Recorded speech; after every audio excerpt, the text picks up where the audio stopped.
June 6, 1944, 05:30 hours 12 miles off the coast of Normandy. In the pre-dawn darkness, the water churns with the movement of hundreds of vessels. Transports, destroyers, minesweepers, and supply ships arrange themselves into a geometric precision. Somewhere in this fleet, suspended by cargo nets hanging from the sides of the troop transport USS Samuel Chase, thousands of American soldiers in full combat gear begin their descent into small wooden boats bobbing violently in the channel swells. The boats are crude. They are painted dull gray. They rock in the water like cradles. Each one is 36 feet long and 10 feet wide. They are made of plywood and wooden frames. They are called LCVPs, Landing Craft Vehicle Personnel. The soldiers call them Higgins boats. 12 miles away on the cliffs of Normandy, German soldiers sleep in concrete bunkers or stand watch in reinforced positions. None of them know that within hours over 2,000 of these boats will converge on their beaches. None of them know that a single boat builder from New Orleans has designed and manufactured a weapon that will break their defenses. This is not the story of soldiers or battles. This is the story of how contempt for simplicity became the precursor to catastrophe. It is the account of how military officers, Japanese, German, British, and even American, had assumed for centuries that amphibious warfare could only be conducted against undefended beaches or with the support of established harbors. It is the record of how a designer from Nebraska who moved to New Orleans, who understood how boats behaved in shallow water and swamps, created something so deceptively simple that military planners initially dismissed it as impossible. And it is the story of how, when millions of these boats were manufactured and deployed across oceans, they revealed that the fundamental doctrine of amphibious warfare, the technology and tactics that would determine the outcome of the war in the European and Pacific theaters, had been shattered by the vision of one man, Andrew Jackson. Higgins was born in 1886 in Columbus, Nebraska. He was an ordinary boy in every measurable way. He had no military connections. His family possessed no manufacturing wealth. He was simply a child in a small Midwestern town, watching and learning how things worked. By the time he was a young man, he had moved to Mobile, Alabama, and then to New Orleans in 1910. He was seeking opportunity. He found disaster initially. His lumber business failed in 1922. He was bankrupt. He had lost everything. Most men would have accepted defeat. Higgins did not. He began studying boats. He observed how boats moved through the bayous and marshes of Louisiana. He watched how traditional boats with propellers underneath the hull would foul their propellers on debris, submerged logs, and vegetation. He understood that the Louisiana waterways presented a problem that boat designers had not addressed. If you wanted to move cargo through shallow, obstacle-filled water, you needed a different approach. By 1926, Higgins had designed the Eureka. It was a revolutionary boat. It had a propeller recessed into a semi-tunnel in the hull. This protected propeller could not foul on logs or vegetation. The bottom of the boat was flat. The bow had a distinctive shape, a spoon-like configuration that would allow the boat to run up onto riverbanks and then extract itself by backing away. It was a boat designed backward from conventional theory. Traditional designers thought, design the boat the way maritime theory says it should be designed, then see what it can do. Higgins thought, understand the problem, then design the boat to solve that problem. The Eureka succeeded. Throughout the late 1920s and early 1930s, Higgins boats became familiar sights on Louisiana rivers. Oil company workers used them. Trappers used them. Loggers used them. The boats worked. They were reliable. They were tough. Higgins was making money. He was expanding his business. He had 50 employees by 1937. And then the U.S. Marine Corps became interested. The Marine Corps was frustrated with the Navy's lack of progress on landing craft design. The Navy had been working on amphibious assault vessels for years. The results were disappointing. The Navy sent a design to the Marine Corps for evaluation. The Marines asked Higgins if he thought his Eureka could be adapted for military purposes. Higgins said yes. The two designs were tested against each other. The Eureka won. Higgins received a contract, but the military wanted modifications. They wanted a ramp in the bow. They wanted the boat to be able to quickly discharge troops or vehicles onto a beach and then retract without needing a dock or established harbor. Higgins went back to his workshop. Within a month, he had designed a new boat. It was 36 feet long. It had a ramp that opened downward from the bow. When the boat hit the beach, the ramp would lower. 36 soldiers could exit in seconds, or a single jeep could drive out and the boat could immediately back away. Tests on Lake Pontchartrain showed the design worked perfectly. The military awarded him contracts for production. By the time the United States entered World War II in December 1941, Higgins was already building landing craft for the Navy. But the military's estimates of how many boats would be needed were drastically low. Military planners calculated that perhaps 2,000 or 3,000 landing craft would be sufficient for the entire war.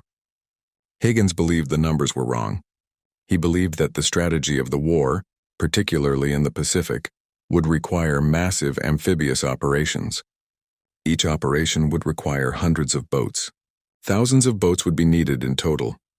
Higgins began building factories before he had secured contracts. He built with his own money, anticipating the government's needs. He expanded from 1 factory to 2, then to 4, then to 8. At the peak of production, Higgins Industries occupied multiple plants in New Orleans, employing over 20,000 workers. The factory layout was engineered carefully. Higgins understood that manufacturing landing craft was not simply a matter of following a design. It was a matter of organizing production so that boats could be manufactured efficiently, reliably, and in massive quantities. He implemented materials management systems. He trained workers. He created incentive structures that motivated his employees to work at extraordinary levels of productivity. At peak production, Higgins Industries was manufacturing more than 700 boats per month. 700 boats, every month. Complete, finished, ready to deploy landing craft. No other American manufacturer had approached production levels of this magnitude during the entire war. The entire German aircraft industry, working at full capacity, could not manufacture the equivalent number of aircraft. The entire Japanese shipbuilding industry could not match the production rate. Yet in New Orleans, in a series of warehouses and factories, American workers were cranking out Higgins boats at rates that seemed impossible. By 1944, when the invasion of Normandy was being planned, Allied military planners had to make a decision about logistics. How many boats would they need? How would they get hundreds of thousands of soldiers from transport ships anchored miles offshore onto beaches in France? The answer, when the calculations were completed, was that they would need thousands of Higgins boats. 2,000 boats in the first assault waves alone, each boat carrying 36 soldiers, each boat making multiple trips, each boat having to travel from the transport ships 12 miles offshore, navigate through other boats, avoid minesweeper channels, and hit the beach at precisely the right location. To the German defenders on the cliffs of Normandy, the concept was almost incomprehensible. The German military had fortified the coastline.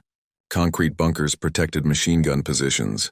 Artillery was sited on specific grid squares. German officers had studied the mathematics of beach defense. They had calculated fields of fire.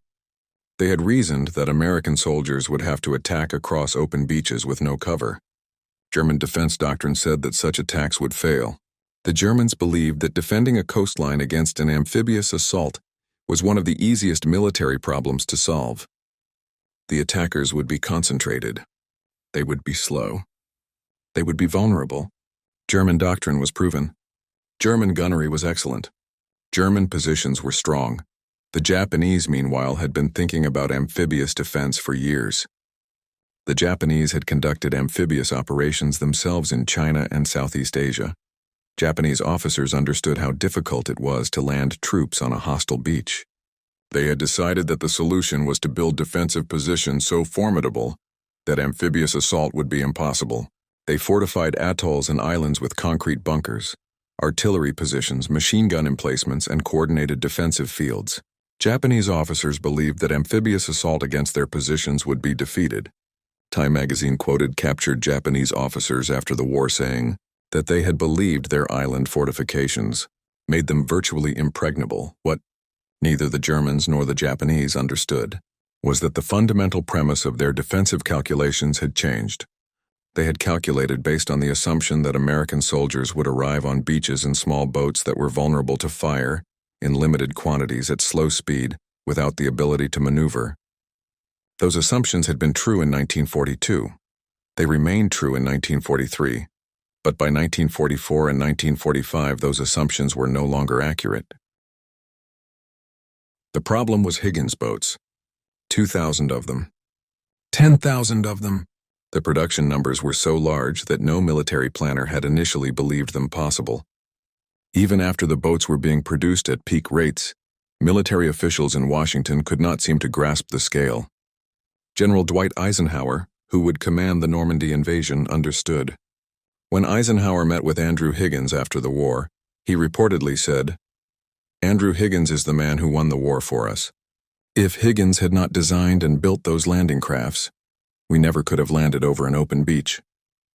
The whole strategy of the war would have been different." This statement was not casual praise. It was a technical assessment. Eisenhower understood that every major strategic operation of the war in both theaters had depended on amphibious assault. North Africa in 1942, Sicily in 1943, Italy in 1943, France in 1944, the Pacific Island campaigns in 1943, 1944, and 1945. Every single one of these operations had required landing thousands of soldiers on hostile beaches. The only way to do this, the only way that had proven effective, was to use thousands of Higgins boats, manufactured to exact specifications, capable of being mass-produced at unprecedented rates, and reliable enough to survive combat conditions. June 6, 1944, 06 hours. The first assault waves are forming. Officers are checking their watches. Radio operators are communicating with the control ships. In each Higgins boat, soldiers are sitting on wooden benches packed tightly, weapons ready, preparing themselves mentally for what will happen when the ramp lowers. Some of them are terrified. Some of them are calm. Some of them are saying prayers. Many will be dead within minutes. The mathematics of beach assault are unforgiving. But what the German defenders on the cliffs above the beach do not understand is that the mathematics have changed. It is not 300 soldiers approaching the beach slowly and struggling with limited equipment. It is 300 soldiers from one boat, and there are 20 boats in the first wave, and 20 more boats behind them. And behind those boats there are hundreds more. By the end of the day, tens of thousands of soldiers will have been landed on the beaches from Higgins boats. November 20th, 1943, Tarawa Atoll, Central Pacific. The Japanese defenders have been preparing for months.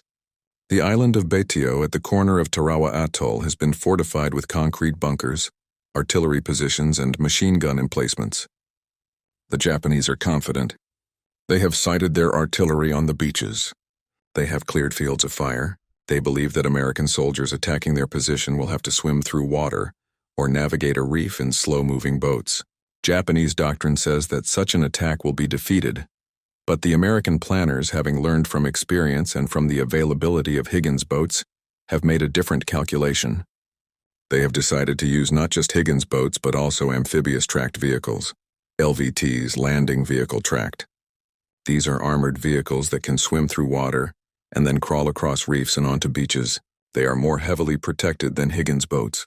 They are slower, but they are amphibious, and the Japanese have made a critical error. They have designed their defensive positions around the assumption that landing craft will be stopped at the reef, forced to discharge troops into the water. But LVTs can cross reefs. The Japanese defensive doctrine is suddenly obsolete. The assault begins. Japanese defenders open fire. Machine guns rattle. Artillery thunders. But the landing craft keep coming. Wave after wave of Higgins boats and LVTs approach the beaches. Each wave brings more soldiers. The Japanese kill many of them, but more keep coming. The casualties are terrible. Thousands of Americans are killed or wounded. But the Japanese defenses are overwhelmed by the sheer number of boats and the continuous flow of soldiers. By November 23rd, Betio Island has been secured. The Japanese have been defeated not because their defensive positions were poorly designed. They were well designed. The Japanese lost because they had not anticipated the logistics of amphibious assault as practiced by American industry. American factories had produced so many landing craft that the Pacific Ocean was filled with them. Every time a landing craft was sunk, another one appeared. The ability of American industry to replace losses, to produce replacement boats faster than they could be destroyed, made the positions obsolete. German officers, when they later studied reports of the American amphibious operations, began to understand what had happened. They realized that the fundamental calculus of amphibious warfare had changed. It was no longer a question of whether beach positions could be defended. The question was whether they could be defended against a continuous, seemingly infinite stream of landing craft and soldiers. The Germans had designed their Atlantic Wall fortifications based on the assumption that they would face a limited number of assault attempts, arriving in concentrated waves that could be defeated through superior firepower. But what they actually faced was a continuous, overwhelming flood of boats and men. Andrew Higgins, during the war, had offered to give his designs to the government. The military had declined. They wanted to purchase the boats. Higgins had offered to work without profit if that would accelerate production. The military had declined. Higgins had offered to share his manufacturing techniques with other manufacturers to increase total production. The military had eventually accepted this offer, and other companies began producing boats to Higgins's specifications. But the majority of the boats, over 50% of all landing craft produced during the war, came from Higgins Industries in New Orleans. By the end of the war, Higgins Industries had produced more than 20,000 landing craft. That number included not just LCVPs but also LCMs, landing craft mechanized, PTs, patrol torpedo boats, and other specialized vessels.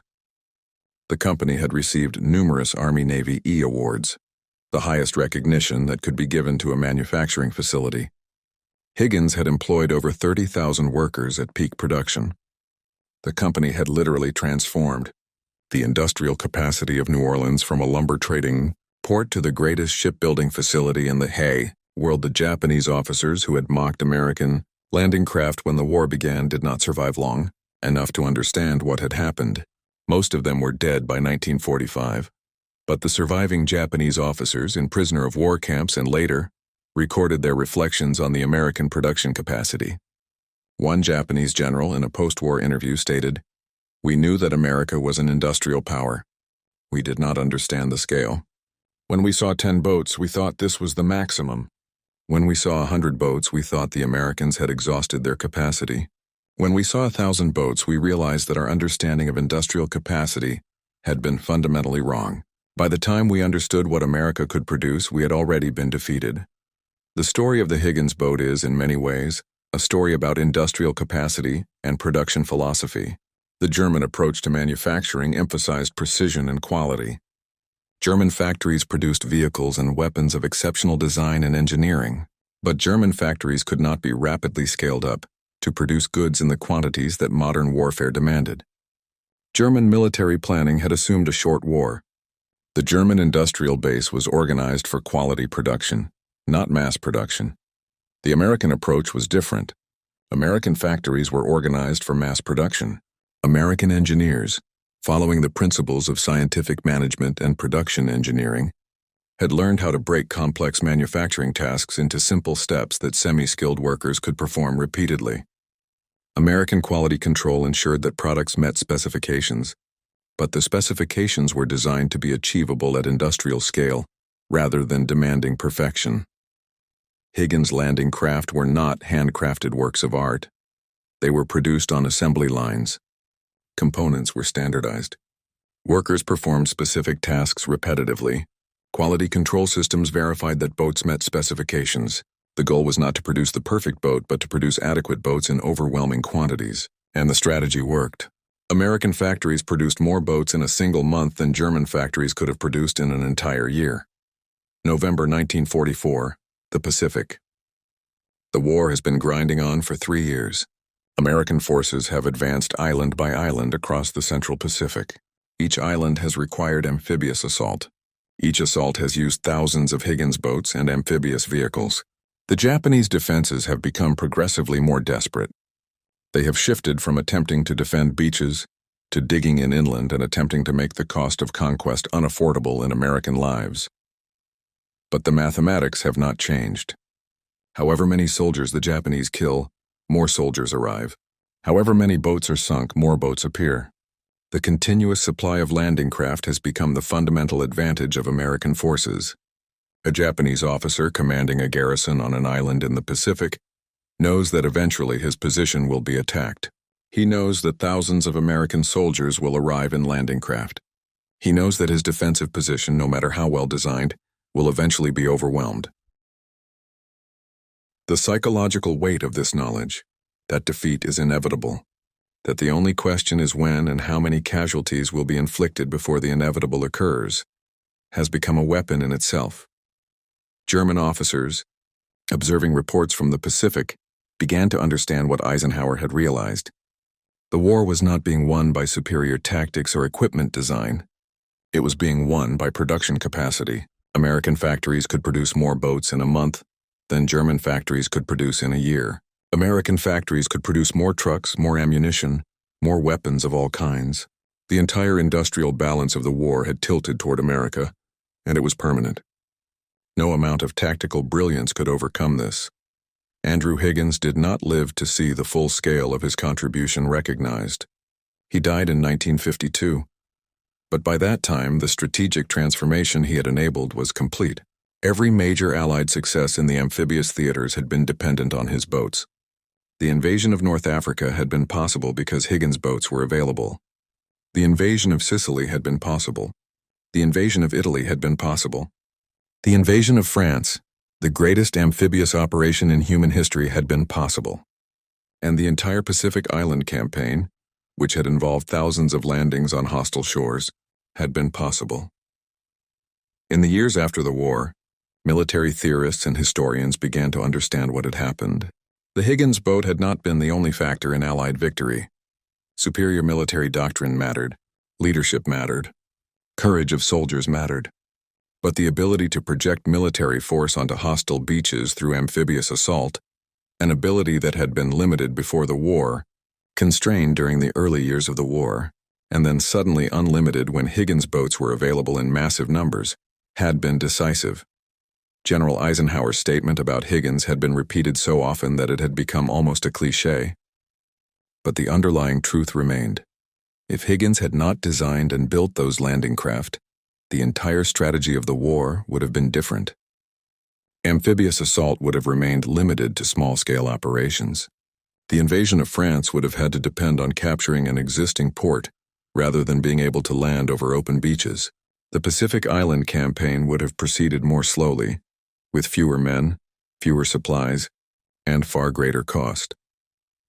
The Japanese officers who had originally mocked the Higgins boats, crude wooden craft that seemed technologically backward compared to German or Japanese designs, had been wrong. They had been wrong not because the boats themselves were superior in design. They were not. The boats were simple. They were made of plywood and wood. They offered limited armor protection. They were slow. By design standards, they were undistinguished. But they were perfectly designed for one thing, being mass-produced in overwhelming quantities. And in the context of modern industrial warfare, the ability to be mass-produced was more important than any individual performance characteristic. This represented a fundamental reversal of how military planners had thought about weapons for centuries. The paradigm had been, design the best possible weapon, then figure out how many you can manufacture. Higgins had reversed this paradigm. He had designed a weapon that could be manufactured in unprecedented quantities, accepting limitations in performance to achieve manufacturing feasibility. The result was that American forces had access to landing craft in numbers that their enemies could not match or even comprehend. By 1945, when the war was winding down, the full scope of Higgins' achievement was becoming clear. Historians would later calculate that over 23,000 LCVPs had been produced during the war. Over 20,000 total landing craft of various types had come from Higgins Industries. When combined with landing craft produced by other manufacturers, the total number of boats available to Allied forces exceeded 40,000. This was an entirely new phenomenon in warfare. Never before had one side possessed such an overwhelming numerical advantage in a specialized piece of military equipment. June 6, 1944, was the demonstration of this advantage. On that day, over 2,500 Higgins boats hit the beaches of Normandy in the first 24 hours. 10,000 soldiers per hour were being landed from Higgins boats. By the end of the first day, 160,000 soldiers had been transported from ships to beaches in Higgins boats. The logistics were extraordinary. The organization was magnificent. But the fundamental enabling factor was that Andrew Higgins, a boat builder from New Orleans, had designed a boat that could be manufactured at the scale required. The Japanese officers who had mocked landing craft, the German officers who had viewed them with contempt, had fundamentally misunderstood what they were observing. They saw crude boats. They did not understand that they were observing the physical manifestation of American industrial philosophy. They did not grasp that simple design for mass production would prove more powerful than complex design for optimal performance. They did not anticipate that the ability to manufacture millions of boats would become the enabling factor for an entirely new strategy of warfare. By the end of the war, the lesson was undeniable. In the Pacific, amphibious assault had become the dominant warfare tactic precisely because landing craft were available in overwhelming numbers. In Europe, the ability to land on open beaches rather than being constrained to existing ports had given the Allies strategic flexibility that proved decisive. The Germans had built their defensive strategy around existing ports. The Allies, with thousands of landing craft, bypassed the ports entirely, landing wherever militarily advantageous. Andrew Higgins had not invented landing craft. The concept existed before him, but he had transformed landing craft from a scarce, limited resource into an abundant tool of warfare. He had done this not through radical innovation, but through careful application of manufacturing principles. He understood assembly lines. He understood standardization. He understood quality control. He applied these principles to boat building, and the result was that American industry could produce boats at scales that had never before been approached. The story of the Higgins boat is, ultimately, a story about how industrial capacity became the determining factor in modern warfare. The soldiers who fought were brave. The officers who led them were competent. The strategy was sound, but what made victory possible was the continuous arrival of thousands of boats carrying thousands of soldiers. That continuous arrival was possible because Andrew Higgins had designed a boat that could be mass-produced. Because American industry had organized itself to produce boats at unprecedented rates, and because military leadership had recognized that industrial capacity was the foundation upon which strategic success rested. The Japanese officers, who had mocked the crude wooden boats, did not live long enough to understand what they represented. The German officers who had dismissed them faced the same fate. But the lesson they had missed, that industrial capacity, when properly directed and scaled, could overcome any defensive position, became one of the central lessons of World War II. It would shape military thinking for the next 70 years. And it all began with a single boat builder from Nebraska, who moved to New Orleans and understood that the solution to the problem of amphibious warfare was not complex design, but simple design combined with industrial-scale production.